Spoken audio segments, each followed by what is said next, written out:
Good evening. देखिए आज जो है ना ज्योग्राफी का आप लोग का तीसरा संस्करण है। टेस्ट पेपर है आपका, तो आप लोग इसको समझिए।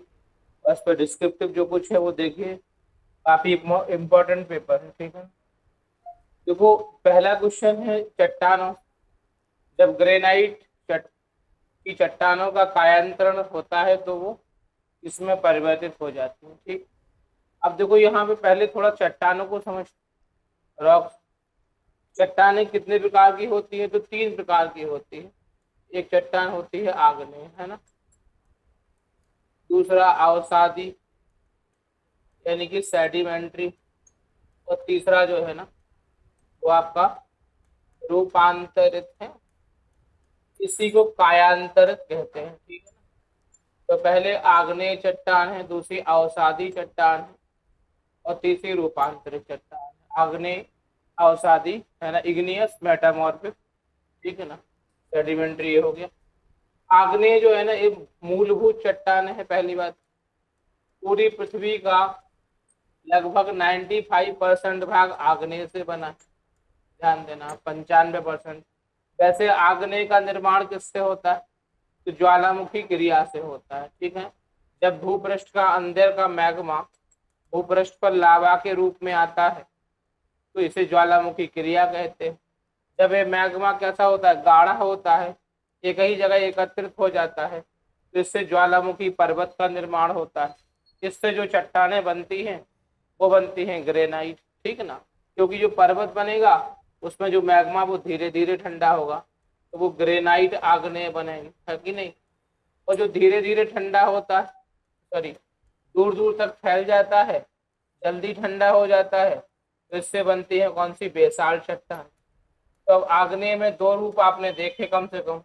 एक तो वो चट्टान है जो ग्रेनाइट, जो कि बहुत धीमे धीमे ठंडी होती है, क्रिस्टल आ जाते हैं उनमें। और एक चट्टान है वो होती है जो कि बेसाल्ट है। मतलब समुद्र की जो तली है उसका निर्माण किससे हुआ है? तो बेसाल्ट से। और अगर देखा जाए कि महाद्वीप है तो उसका निर्माण किससे हुआ है? तो ग्रेनाइट से। अब जो चट्टान है इसमें मॉडिफिकेशन पूछा गया, चट्टान नहीं पूछी गई। रूपांतरित रूप क्या है? तो आग्नेय को थोड़ा हम लोगों ने समझा। मैक्सिमम धात्विक जो खनिज हैं जैसे लोहा, सोना, चांदी, वो सब आग्नेय में पाया जाता। अवसादी क्या है इस पे भी थोड़ा चर्चा कर दो। आग्नेय चट्टानों के अपक्षय, अपर्दन, परिवहन और निक्षेपण। अब आपने कहा ये चार टर्म आपने बताए। एक तो हो गया अपक्षय, दूसरा हो गया अपर्दन। जैसे आपने कहा कि सर एक क्या हो गया? अपक्षय हो गया, है ना। एक क्या हो गया? अपक्षय हो गया। या आप ले लो अपर्दन। दूसरा हो गया आपका वेदरिंग, अपक्षय। और तीसरा हो गया परिवहन।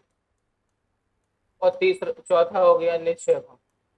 ये चार क्रियाओं के बाद जो चट्टान बनी वो क्या है? वो सेडिमेंट्री यानी कि अवसादी है। अपक्षय का मतलब मान लो कोई पर्वत है।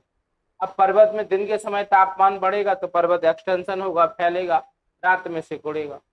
तो दे आर मैकेनिकल प्रोसेस, यानी आप कह सकते हो कि अपक्षय हो रहा है, सॉरी अपर्दन हो रहा है, ठीक है ना, इरोजन हो रहा है। और आपने कहा कि जो अपक्षय है वेदरिंग कहते हैं इंग्लिश में। तो जो पूरी पृथ्वी का निर्माण किससे हुआ है? तो चट्टानों से। चट्टानों का निर्माण किससे हुआ है? खनिज से। तो पूरी पृथ्वी में लगभग 35% लोहा है। क्या है? जब लोहा है तो लोहे में जंग लगेगी, और जब जंग लगेगी तो चट्टानों में क्षय होगा। तो इसे कहेंगे अपक्षय यानी कि बैटरी। तो चाहे वो केमिकल प्रोसेस हो या मैकेनिकल प्रोसेस हो, मान लीजिए कोई पर्वत है और इस पर्वत में केमिकल से या मैकेनिकल से जब ये टूटेगा, और नदी कहाँ से निकलती है? पर्वत से। और नदी बहा के लाएगी यानी परिवहन करेगी। अवसादों का परिवहन करना नदी का मुख्य काम है। और जहाँ पे अवसाद कलेक्ट करेगा, डिपॉजिट करेगा, डिपोजिशन करेगा, तो जो चट्टान बनेगी इसका नाम क्या है? अवसादी चट्टान है, यानी कि सेडिमेंट्री रॉक्स है। ओके। तो सेडिमेंट्री रॉक्स पहली बात तो पूरी पृथ्वी में लगभग 70% भाग को कवर अप किए है। जबकि उसका योगदान तो 25% ही है, लेकिन 5% ही है, लेकिन कवर अप कितना किए है? 75%। जैसे हमारा शरीर है, अब इस शरीर में क्या हो जाएगा? और ये कपड़े हैं, तो कपड़ा और शरीर का जो अनुपात है वो तो 95:5 है। लेकिन कपड़ों से शरीर ढका है कितना? 75%। खोपड़ी, हाथ पांव दिख रहे हैं। तो इसी प्रकार से कहीं कहीं पर्वत पठार दिखाई देते हैं। तो जो पर्वत पठार दिखाई दे रहे हैं वो तो आग्नेय हो गया, और चारों तरफ जो मिट्टी मिट्टी है वो क्या हो गया आपका अवसादी हो गया। तो पेट्रोलियम पदार्थ हो गया, या आपने कहा कि पानी हो गया, वो किस चट्टानों में होता है, तो अवसादी में होता है। और अवसादी चट्टानों में भी जब तापमान बढ़ता है या दबाव बढ़ेगा, उसका रूप बदल जाएगा, तो वो रूपांतरित मेटामॉर्फिक है ना। जैसे चूना पत्थर वाली चट्टान है और इसमें ज्वालामुखी क्रिया हो जाएगा तो ये टाइल्स बन जाएगा, संगमरमर। अगर अभी भी समझ में नहीं आया तो आप ऐसे समझ सकते हो कि गेहूं जो है ना वो क्या है, आग्नेय चट्टान। आटा पिसाओ, आप 5 किलो गेहूं लेके आटा पिसाइए, पूरा टीन भर जाएगा, क्या हो गया, तो आपने कहा कि सर अवसादी हो गया, सेडिमेंट्री, उसमें हवा आ गई, उसमें वो आ गया। और आटे से जब रोटी बनाओगे तापमान बढ़ेगा तो वो क्या हो जाएगा आपका रूपांतर, है ना। अब इनका जो रूप देखना आपको, इनने कहा कि रूप जो बदलेगा वो बदलता हुआ रूप पूछा गया। तो जो ग्रेनाइट है जब ये अपना रूप बदलेगा, है ना, जब ग्रेनाइट अपना रूप चेंज करेगा, तो हमने आपको बताया कि जो ग्रेनाइट बदलेगा, देखो यहाँ पे ग्रेनाइट बना था ना, तो नीस बनता है या नाइस बनेगा, है ना। तो आंसर क्या हो जाएगा आपका, सी हो जाएगा। ग्रेनाइट जब अपना रूपांतरित रूप दिखाएगा तो क्या बनेगा, नीस बनेगा या नाइस बनेगा। बेसाल्ट एम्फीबोलाइट बनाएगा, है ना। जैसे संगमरमर है तो चूना पत्थर का रूपांतरित रूप है, तो इसका सही आंसर क्या हो जाएगा आपका, पहले का नीस हो जाएगा, ठीक है ना। अगले क्वेश्चन पे हम लोग चलते हैं। दूसरा, निम्नलिखित में से कौन सा देश भारत के पूर्व में स्थित है। तो ये तो बहुत आसान क्वेश्चन है, आप जानते हो, ठीक है। अगर भारत का अगर आपको थोड़ा सा भी विस्तार समझ में आता होगा तो आप इसको जान ही रहे होंगे, है ना। इंडिया का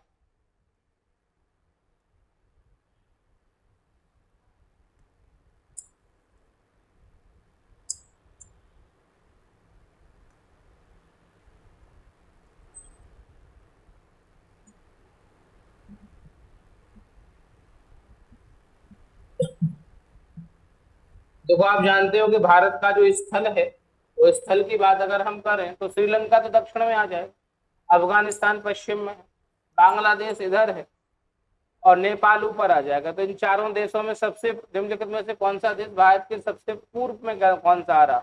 अब इसका कंपेरिजन है, तो दक्षिण में कौन सा आ गया, श्रीलंका, अफगानिस्तान आ गया पश्चिम में, और नेपाल तो आ गया उत्तर में। तो इन सब में अगर देखा जाए तो बांग्लादेश ही माना जाए, है ना। तो ये क्या हो जाएगा आपका, बांग्लादेश के साथ भारत का सबसे लंबा स्थलीय सीमा रेखा है, ध्यान देना आप, ठीक है ना। तो बांग्लादेश को पहले पूर्वी पाकिस्तान कहा जाता था और बाद में बांग्लादेश बना, ठीक है। तो बड़ी लंबी कहानी है, लेकिन आज क्वेश्चन भी पर्याप्त है तो उसके हिसाब से चलना पड़ेगा। भारत की जलवायु कैसी है बताइए आप लोग, विषुवतीय है, मानसूनी है, भूमध्य सागरीय या महाद्वीपीय, मानसूनी जलवायु, ठीक है ना। भारत की जो जलवायु है वो कैसी है, विश्व में देखो मैंने आपको बताया था कि जो लैटिट्यूड है 8 डिग्री से 28 डिग्री वाला जो क्षेत्र है, 8 डिग्री से 28 डिग्री वाला, वो कुछ क्षेत्र जो है ना मानसूनी जलवायु के अंतर्गत आता है।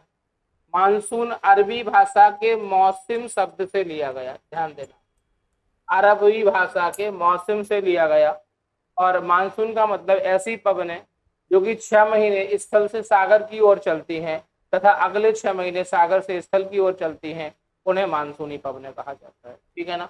तो जलवायु प्रदेश तो बहुत से हैं, मैंने बताया था पहले भी, 12 जलवायु प्रदेश हैं। तो भारत में एक क्वेश्चन आता है कि भारत की जलवायु कैसी है, तो आपका कौन सी हो जाएगा, आपका मानसूनी हो जाएगा। हुंडरू जलप्रपात बहुत आसान क्वेश्चन है, स्वर्ण रेखा नदी पर स्थित है। प्रायद्वीपीय भारत की नदी है स्वर्ण रेखा। जैसे अगर हम नदियों का थोड़ा स्टडी अगर देखा तो ये आपका प्रायद्वीपीय भारत हो जाएगा, ठीक है। अब आप जानते हो कि यहाँ पर प्रायद्वीपीय भारत में एक साइड क्या हो जाएगा, पश्चिमी तट की नदियां हैं, एक साइड पूर्वी तट की नदियां हैं, वेस्टर्न कोस्ट वाला है। तो क्वेश्चन आ जाता है कौन सी नदी अरब सागर में गिरती है, तो कौन सी नदी आपका बे ऑफ बंगाल यानी कि बंगाल की खाड़ी में गिरती है।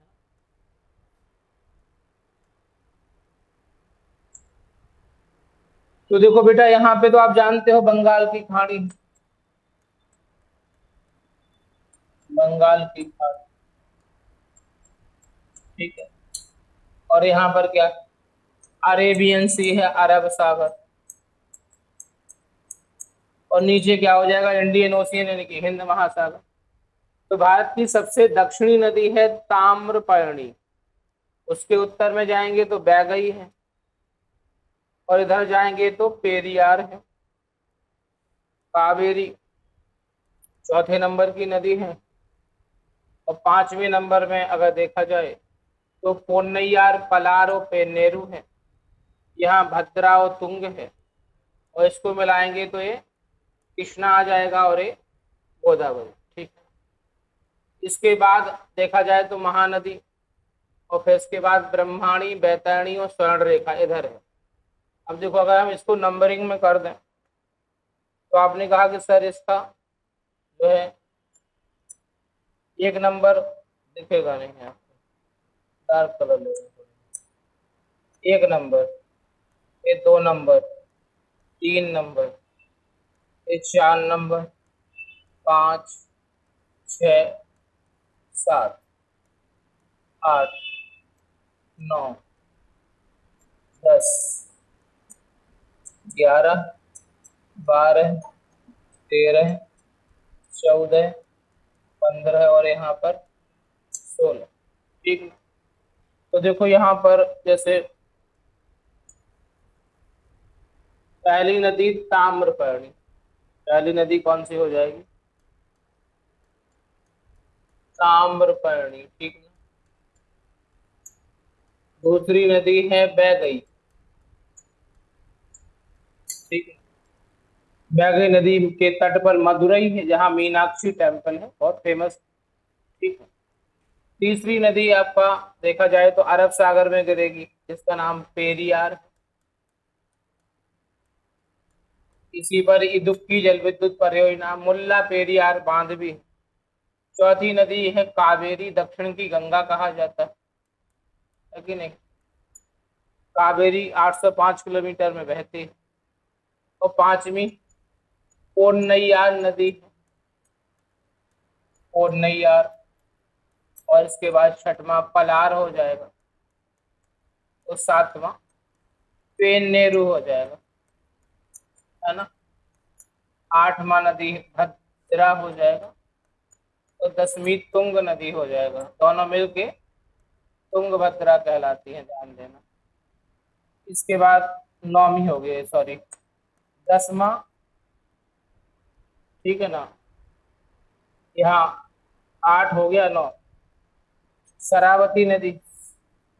इस पर जोग जलप्रपात है, पहले सबसे ऊंचाई पे था, अब नहीं है, अब कुची पुल है। 11, हाँ जी। तो इसके बाद में 11वीं नदी जो है आपका कृष्णा आ जाएगी, दक्षिण भारत की दूसरी सबसे लंबी नदी है। और 12वीं दक्षिण भारत की सबसे लंबी नदी कौन सी है? तो गोदावरी। गोदावरी के ऊपर जाएंगे 13 नंबर पे तो महानदी आ जाएगा, उड़ीसा का शोक कहा जाता है महानदी। इसके बाद में 14 नंबर पर ब्रह्माणी नदी है, और 15 पर बैतरणी है ना।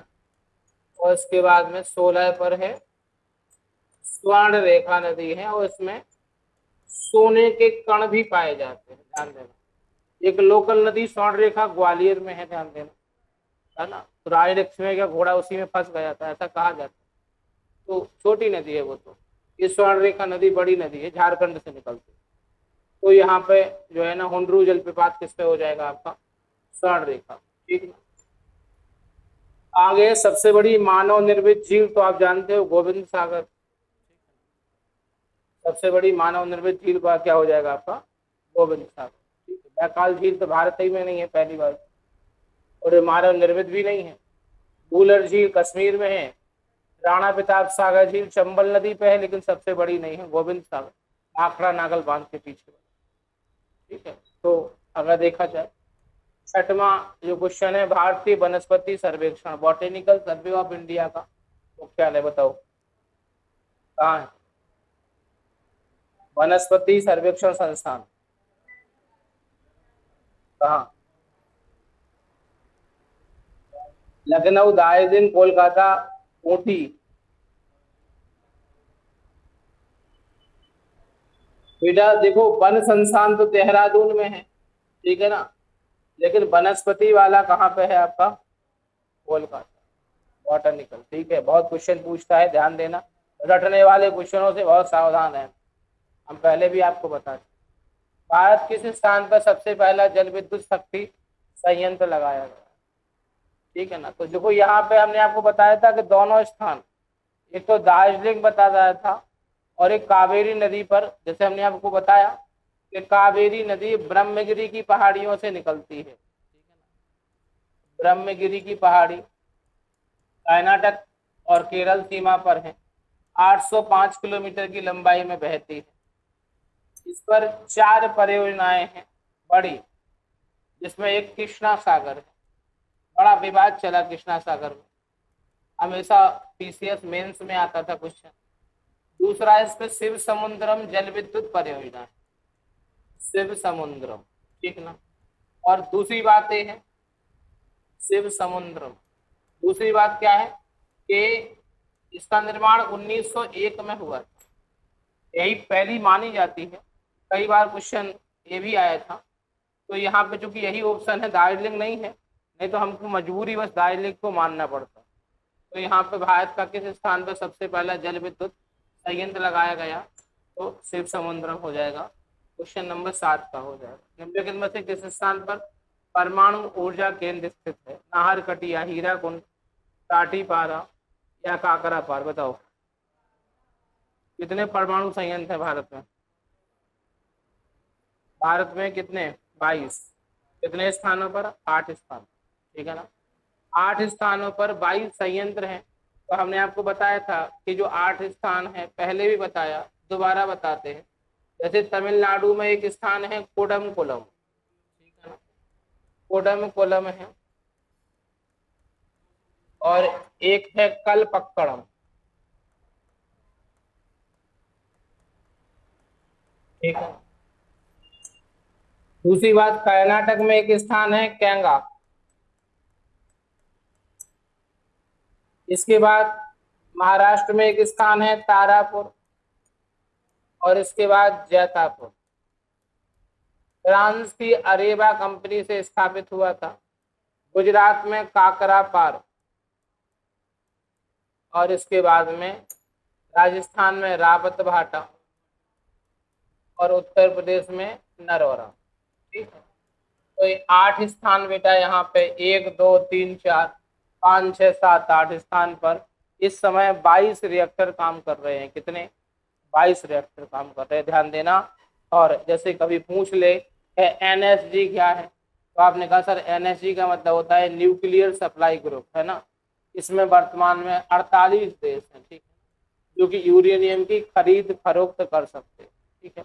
एनएसजी का मतलब क्या हो जाएगा आपका? Nuclear supply group. ठीक है ना। जैसे ऊर्जा होती है तो एक ट्रेडिशनल है, एक नॉन ट्रेडिशनल है। जब ऊर्जा पे कोई क्वेश्चन होगा तो फिर वहां पे हम आपको बताएंगे। तो क्या हो जाएगा आपका? काकरापार आ जाएगा। ठीक है। इसके बाद अगला जो क्वेश्चन, भारत में कुल कितने मुख्य बंदरगाह हैं? बताओ। 12 भी नहीं है, 13 बंदरगाह है। ठीक है। ये बहुत पुराना क्वेश्चन है, लेकिन मैंने करेक्शन किया था, लेकिन जिसने जिसको टाइप किया वो शायद देखा नहीं। तो भारत में कुल कितने मुख्य बंदरगाह हैं? तो 13 बंदर, अंतरराष्ट्रीय बंदर। ठीक है। तो अब 13 में कौन? तो आपने कहा सर 13 में वही है कि जो है ना 6 पूर्वी तट पर है और 6 पश्चिमी तट। पूर्वी तट के बताओ, चलो पश्चिमी तट वाले बताओ। कभी कभी उत्तर से दक्षिण की तरफ पूछ लेता, समझ आया बात? कभी कभी क्या पूछता है, सबसे उत्तर में कौन सा हो जाएगा? कांडला का नाम सुना? ठीक है, गुजरात। ठीक है।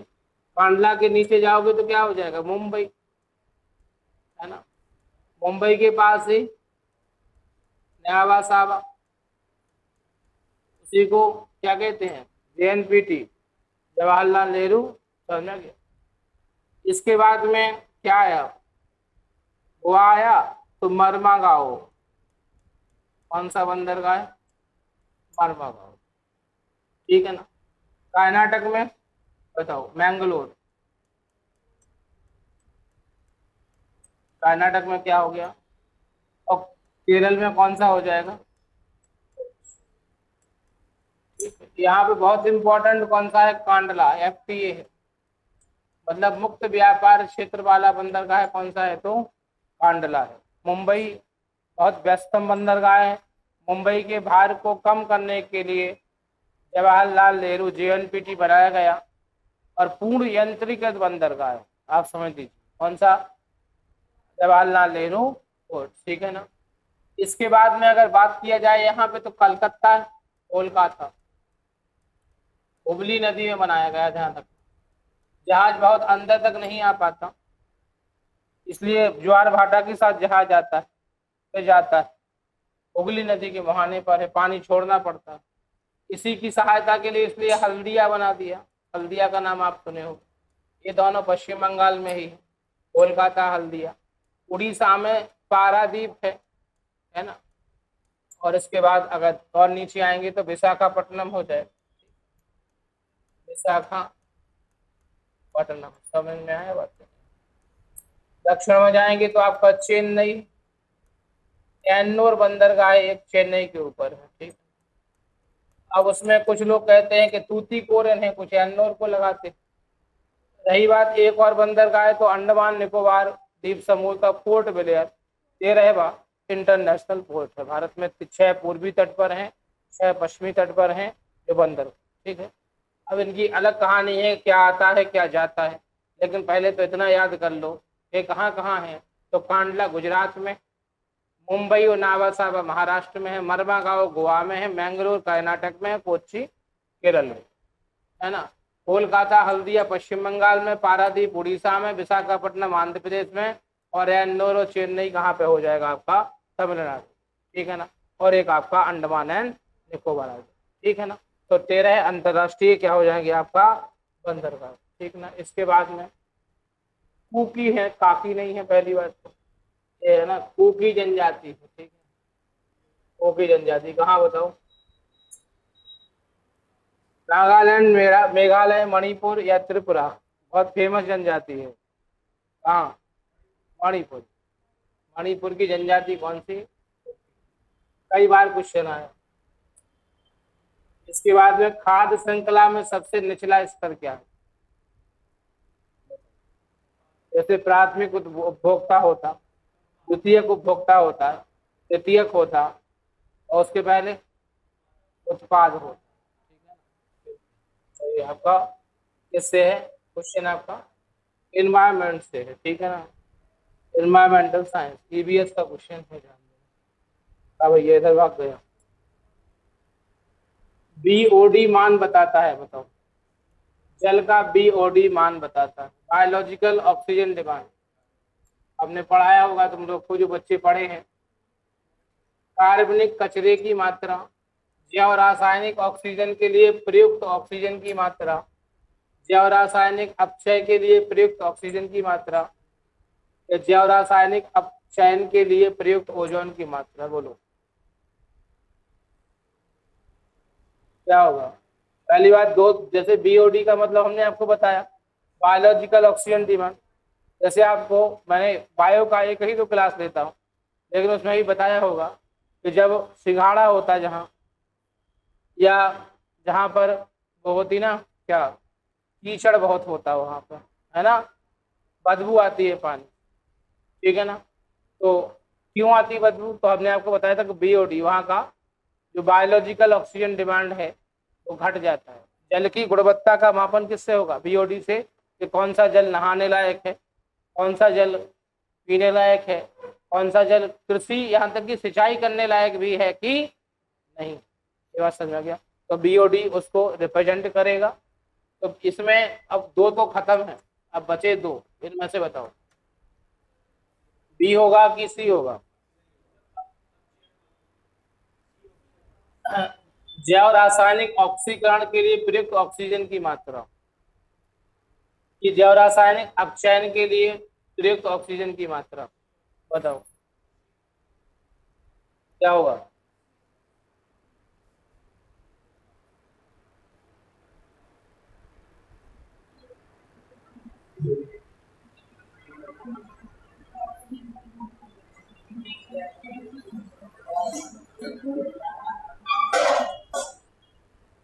यहाँ तक की तो कोई दिक्कत ही नहीं, ऑक्सीकरण आ गया, जैव रसायन तो है ही ना, अपचयन और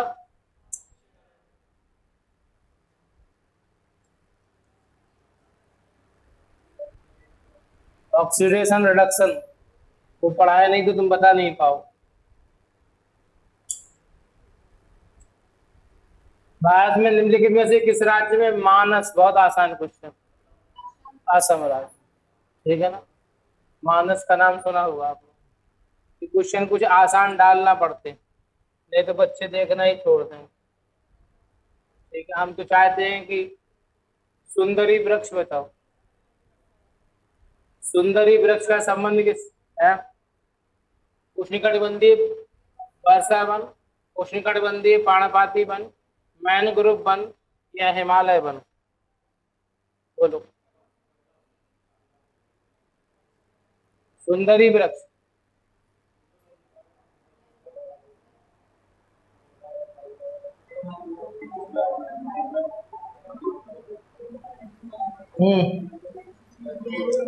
मैनग्रोव वनस्पति। समुद्र में तटीय क्षेत्रों में जो वनस्पतियां पाई जाती हैं उन्हें क्या कहते हैं? मैनग्रोव वनस्पति, ठीक है ना। इन्हीं को सुंदर वृक्ष के, सुंदरी वृक्ष के नाम से जानते हैं, ठीक है ना। शायद इन्हीं के नाम पे सुंदरबन डेल्टा का नाम भी पड़ा हो। कहाँ हुई है? इधर। भिलाई इस्पात संयंत्र किसकी मदद से स्थापित किया? भिलाई।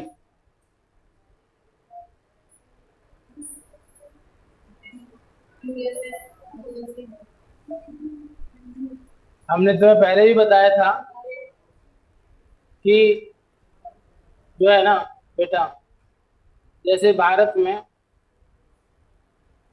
दुर्गापुर का नाम सुना? कहाँ है?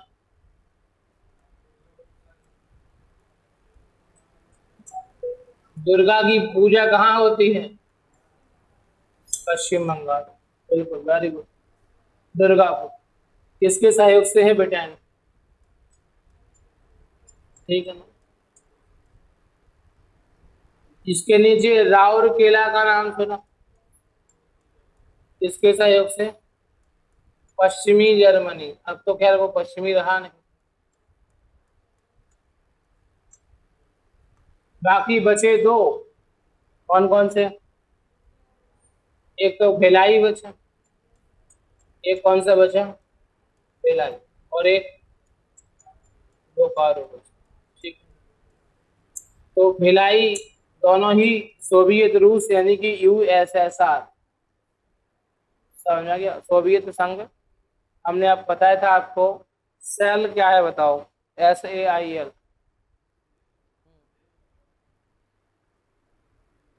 सेल का नाम सुने हो? क्या है?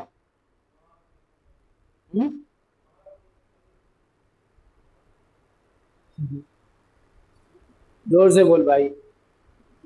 SAIL, steel authority of India limited. आप बता दोगे क्या है? चलो, NTPC क्या है? नेशनल थर्मल पावर कारपोरेशन है क्या, ये बताओ बेटा। NTPC का मतलब ये है कि पूरे भारत में जहां जहां ताप विद्युत है, जितने जगह बनता है, उसकी सिंगल विंडो है। भारत में 60% विद्युत NTPC के अंतर्गत आती है, कोई इकाई नहीं है। ये समझ में आ गया? तो 60% ताप से बनती है, चाहे कोयले से बने, चाहे डीजल से बने, चाहे कूड़ा कचरा संयंत्र बदरपुर दिल्ली। इसी प्रकार से NHPC क्या हो जाएगा? National hydro electric power corporation. और चाहे वो परमाणु, चाहे नव्यकरणीय रिन्यूएबल, चाहे नॉन रिन्यूएबल, जितनी विद्युत बनती है, तो जैसे NTPC से जो विद्युत बनी टोटल, वो विद्युत किसमें आ गई? आपका ताप विद्युत में। NHPC से जो 12% बनी, वो जल विद्युत में आ गई। इसी प्रकार से आपने कहा कि सर और जो परमाणु से विद्युत बनी, या पवन से बनी, या सोलर बना, सब विद्युत जितना बन के तैयार हुई, वो सब विद्युत विद्युत मंत्रालय में आएगी। फिर वो बताएगा कि हमारी कितनी ग्रिड है, कैसे सप्लाई किया जाए, कम है तो किसी दूसरे देश से लें, या ज्यादा है तो किसी दूसरे देश को सप्लाई करें। समझ में आ गया नहीं आ गया? इसी प्रकार से भारत में जितना स्टील बनता है, जैसे यहाँ पर दूसरी पंचवर्षीय योजनाओं में ये तीनों बनाई थी भारत में। तीसरी में बोकारो, चौथी में विजयनगर सलेम, समझ में आ गया, और विशाखापट्टनम। और उसके बाद फिर क्या बना, सेल बना। सेल के अंतर्गत जितना भी सरकारी क्षेत्र में था, टिस्को को छोड़ के, समझ में आ गया, टाटा वाले को छोड़ के, वो सब कुछ 1907 में जमशेदजी टाटा ने टाटा नगर बसाया। ध्यान देना, पहले जमशेदपुर था, अब वो टाटा नगर आ गया, ये समझ में आ गया।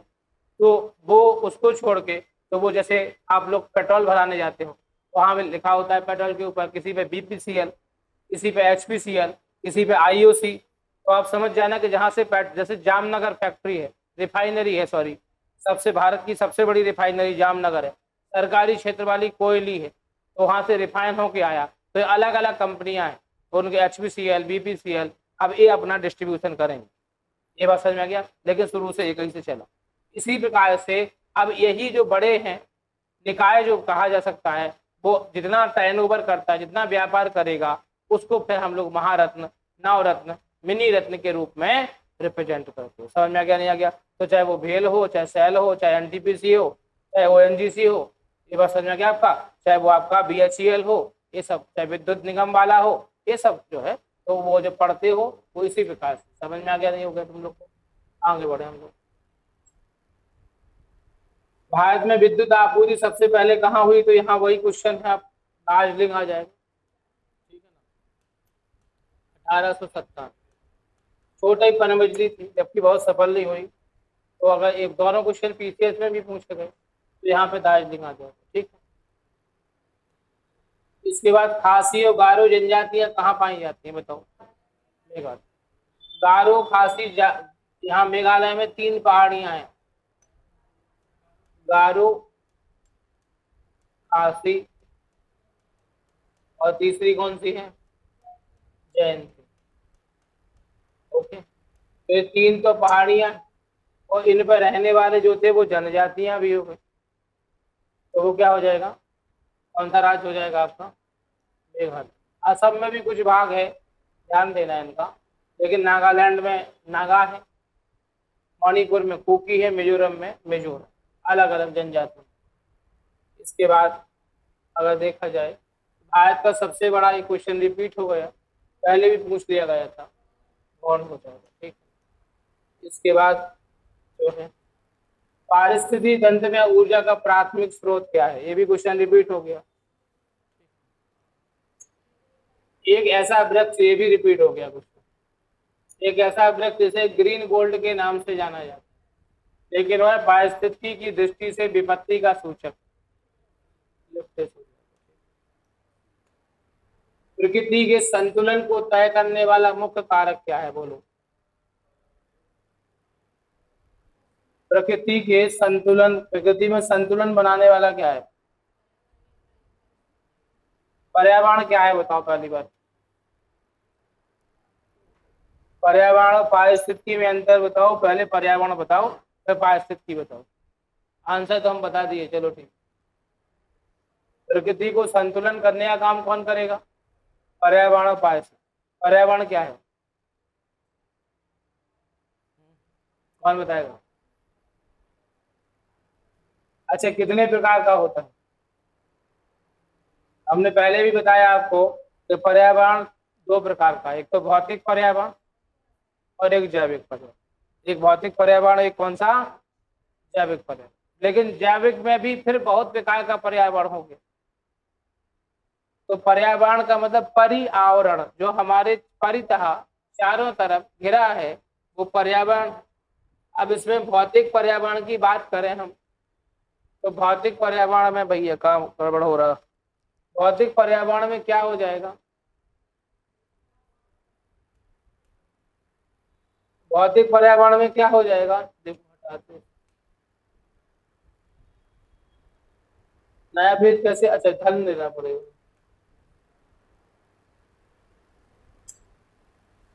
हाँ, इधर भौतिक पर्यावरण क्या है? तो आपने कहा स्थल मंडल, जल मंडल, और बोलो? स्थल मंडल, स्थल मंडल। दूसरा जलमंडल, और तीसरा वायुमंडल। ये सब क्या है? वो तो भौतिक है कि जैविक? स्थल मंडल में क्या है? तो आपने कहा सर महाद्वीप। कितने महाद्वीप? 7 महाद्वीप। 8वां जीरा इंडिया। जलमंडल में क्या है? आपने कहा महासागर। कितने? वैसे तो 4 हैं लेकिन एनसीईआरटी 5 कहती। वायुमंडल में कितने मंडल? वो तो सबसे पहले क्षोभ मंडल, दूसरा समताप मंडल, मध्य मंडल, आयन मंडल, वायुमंडल। ठीक है ना? और इसके बाद चाहो तो लिख लो ओजोन मंडल, है ना? और जो है और भी कई उसके उपमंडल। तो बेटा ये सब जो है ना वो भौतिक पर्यावरण में आ जाएगा, फिजिकल एनवायरनमेंट में, भौतिक पर्यावरण। अब जो भी हम लोग हैं बिना इसके वो संभव नहीं। जब ये बन गया तो क्या बना? जैविक पर्यावरण। भौतिक के बाद ही क्या बना? जैविक पर्यावरण। अब जैविक में क्या आ गया? एक तो पेड़ आ गए, वनस्पति। समझ में आया? ये क्या बना? वनस्पति। ठीक। दूसरी बात क्या? जंतु। ये दोनों किस में आएंगे? अब देखो, पहली बात तो जो जंतु है वो सृष्टि भी है और सृष्टा भी है। हमारी बात समझ में आया? बात तो पर्यावरण का भाग भी है और पर्यावरण को बदलने की क्षमता भी रखता है। कोई पर्वत वहां से हिल सकता है, पेड़ हिल सकता है। जैसे कोई पूछे कमरे में क्या क्या था, तो आपने कहा कमरे में इतनी बेंच, एक बोर्ड था, एक कैमरा था और हम थे। लेकिन कमरे में आप मूवेबल कौन है? ये मेज खिसकेगी नहीं। कौन खिसकेगी? पहली बात तो आप इस कमरे का हिस्सा भी हैं और इस कमरे को बदलने वाले भी हैं, सृष्टि भी है और सृष्टा भी है। समझने का प्रयास करो। तो आपने क्या किया कि अपने अनुसार बदलना चाहा इसको, कमरे को। पहले तो आप इसका भाग है, नंबर फर्स्ट। अगर आप नहीं है तो ये कमरे में समझ लो एक अंश नहीं है, तो आप पहली बात तो इस कमरे का भाग भी है। पहली बात, नंबर फर्स्ट। भाग होने के साथ साथ आप मूवेबल हैं, चल फिर सकते हैं। तो आप जहां बैठोगे साफ सफाई करके बैठोगे। कुछ पेड़ों को काट दिया, भोजन करते हो, श्वसन करते हो, उत्सर्जन करते हो। अब इनके द्वारा प्रजनन करते हो, जनसंख्या बढ़ाते हो। इनके द्वारा तुमने एक रूप दे दिया। अब जब वो रूप बढ़ गया, पॉपुलेशन बढ़ने लगी, तो पर्यावरण का विनाश होने लगा। और जब विनाश होने लगा, क्योंकि कोई पेड़ दूसरे पेड़ को नहीं काट सकता है, कोई पर्वत दूसरे पर्वत को नहीं काट सकता। पहले इंसान जो पर्यावरण का जो संबंध है वो क्या हो जाएगा? दाता और पाता के रूप में उसका भाग था। आज भी भूमि का इंसान की क्या है? डिस्ट्रॉयर है, विध्वंस करता। इसी प्रकार से इंसान की पर्यावरण के प्रति अलग अलग भूमिका रही। अभी वो रूपांतरित करता रहा, अभी चेंजर, परिवर्तन करता। आज क्या है? विध्वंसक। आज के पर्यावरण को इंसान खा जाना चाहता है। पहले आप क्या करते थे? प्रकृति से प्राप्त करते थे, उसी में छोड़ देते थे। इसके बाद थोड़ा सा मॉडिफाई किया, बदला, इसके बाद और बदला। अब तो तुमने कुर्सी को बाहर ही फेंक दिया। जिस पेड़ से आप ऑक्सीजन लेते हो, जिससे भोजन लेते हो, उसको काट पीट के अलग कर दिया, हाईवे बना दिए, पृथ्वी को अंदर से खोखला कर दिया। अरे थोड़ा कोयला, थोड़ा लोहा निकाल लो, तुम तो 24 घंटा जेसीबी लगा के यहाँ से सुरंग बन रही, वहां से सुरंग बन रही। अब कल्पना करो 50-50 मीटर के, 2.5 मीटर की सुरंगें पृथ्वी के अंदर से भारत से अमेरिका तक खुद जाएंगी, तो पृथ्वी पोली हो जाएगी। हमारी बात समझ रहे हो ना? ऊपर से भी तुमने कलर कर दिया और अंदर से भी कलर हो जाएगा, तो पर्यावरण तो नष्ट। समझ में आया बच्चों? तो ये बहुत लंबी कहानी है, यहाँ पे इतना आसानी से नहीं समझ पाओगे तुम लोग। ये बात समझ में क्या? ये पर्यावरण के प्रति धीरे धीरे हम लोगों ने उसकी उंगली पकड़ के कैसे हाथ पकड़ लिया, अब तो उसके ऊपर चढ़ बैठे। जैसे हम चाहेंगे वैसा, मतलब पेड़ को वहां से हटा के हाईवे बना लिया, उसका छोटा सा पुतला ला के अपने घर पे एक गमला में लगा दिया, अब हो गया। तो तुम चाहते हो कि हमको कोई बीमारी ना हो, ग्रीनरी हम दिखा दो। एक पेड़ है, पेड़ के नीचे तुम जाओगे तो पेड़ क्या करेगा, जितना मोटा पेड़ है उतना वो क्या करेगा, कार्बन को संचित करेगा, ऑक्सीजन तुम्हें देगा। अब गमला का पेड़ कितना संचित करेगा? तो 12 लेन बना दो, 6 लेन, 12 लेन, तुम नीचे गर्म ऊपर गर्म, ऊपर तुम जेट विमान चला रहे, सुपरसोनिक हाइपरसोनिक, ऊपर विमान, नीचे 7 स्टार में 7 तल्ले के पुल हैं, जापान जैसी जगह, भारत में ही देख लो 3-3, 4-4 तल्ले, हजारों गाड़ियां। भाई आप तो एसी में बैठे, मान लो जो बंदा एसी में बैठा है वो 16 डिग्री में, और तापमान कितना है 45। आप सोच लो 29 डिग्री तापमान उसने तुमको दे दिया। हर जगह जहां एसी चल रहा है वो 29 डिग्री आपको बाहर फेंक रहा है, उसको कोई ना कोई तो झेलेगा ना। और सबसे बड़ा कौन झेलेगा? पेड़ तो पर्यावरण में नहीं रहेगा ना, पेड़ तो एसी के अंदर रहेगा नहीं, झेलेगा कि नहीं झेलेगा? एक आदमी सुख में है तो दूसरा दुख में। जितनी कारें उठती हैं, करोड़ों कारें रोज की, सब में एसी लगा है, बिना एसी के वो नहीं चलेगा। हजारों लाखों एसी रोज बिकते हैं।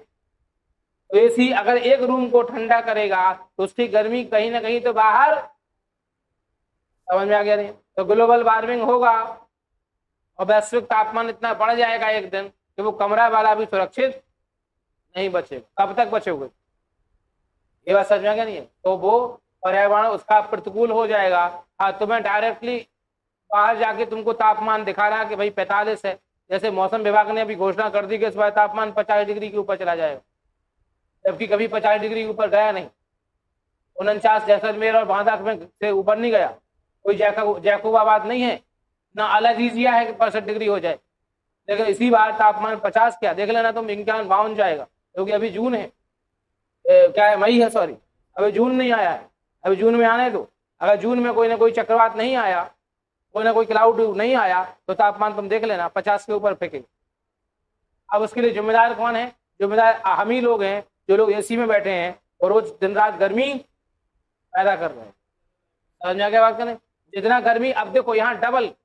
पहली बात, तुम एक छोटी सी मॉडल से सीखो, एक कार है, कार में एसी लगा, एसी चल रहा, कार वाला ठंडे में है ना, एसी तो गर्मी दे रहा है वो अलग है, कार भी तेज चलाना पड़ेगी, इंजन ना चलेगा तो एसी ना चलेगा। हमारी बात समझ में?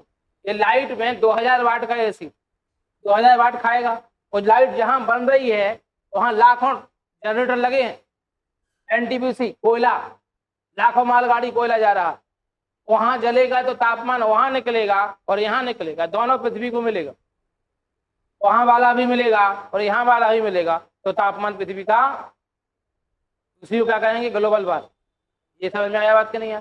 जो ग्लोबल वार्मिंग होगा तो पहली बात तो ग्लेशियर पिघलेगा, दूसरी बात समुद्र का जलस्तर बढ़ेगा, नदियां सूखने लगेंगी, मरुस्थलों का विस्तार होगा, कहीं वर्षा अधिक तो कहीं वर्षा कम, मतलब तमाम प्रकार के क्लाइमेटिकल एक्टिविटी आ जाएंगे। तो आज हर एग्जाम में, चाहे वो एसएससी हो, चाहे वो यूपीएससी हो, चाहे वो आपका लेखपाल हो, चाहे सिपाही हो, कोई एग्जाम होगा उसमें कम से कम आप समझिए 10 क्वेश्चन आपके पर्यावरण के आते हैं, जिनमें जीएस कम आती है, उनमें भी कम से कम 2 क्वेश्चन ईवीएस में आते हैं। पर्यावरण क्या है, पारिस्थितिकी क्या है, पर्यावरण अवनयन क्या है, रिडक्शन कहते हैं जिसको, पर्यावरण नियोजन क्या है, ये 4 टॉपिक तो मेन है, बायोडाइवर्सिटी है।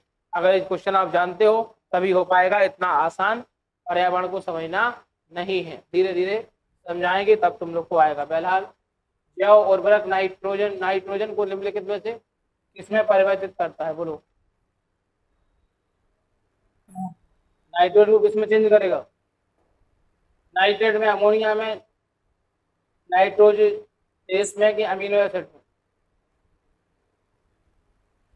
जैव उर्वरक जो है खाद कह लो तुम, ठीक है ना, केचुआ मान लो।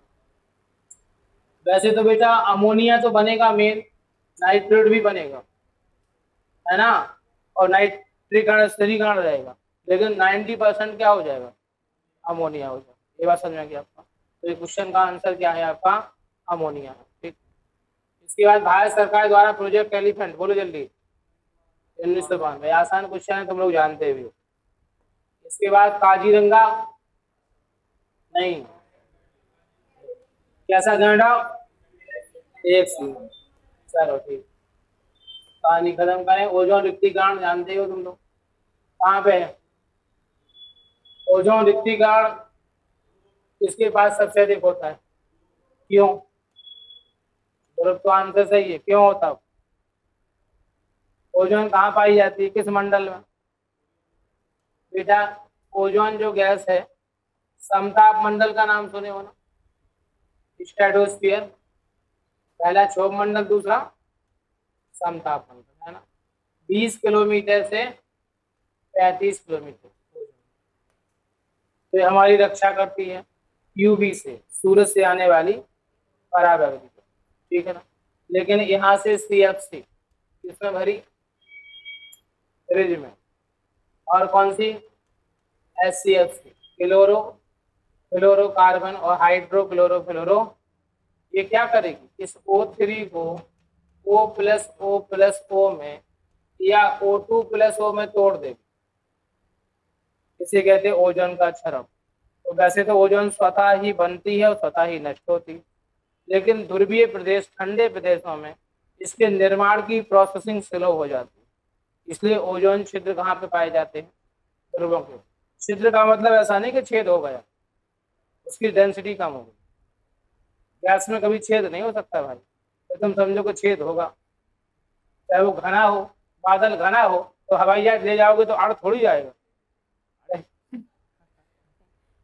चट्टान थोड़ी है कि टकरा जाए, बादल घना होगा भैया, हवाई जहाज तुम निकालोगे वहां से, तुम भीग जाओगे, तुम्हारा वायुयान भीग जाएगा, तुमको निकालेगा तो भीग जाओ। तो छेद का मतलब उसकी डेंसिटी पतली परत, सघन नहीं है, डेंसिटी कम है, फिर तुम सोचो कि छेद हो गया होगा, ठीक है, तो छेद तो कुछ नहीं होता है, बस उसकी परत उसकी, ठीक है ना। तो आज के लिए इतना ही, कल या परसों पेपर फिर से होगा, तो आप सबके पास आएंगे। Good evening.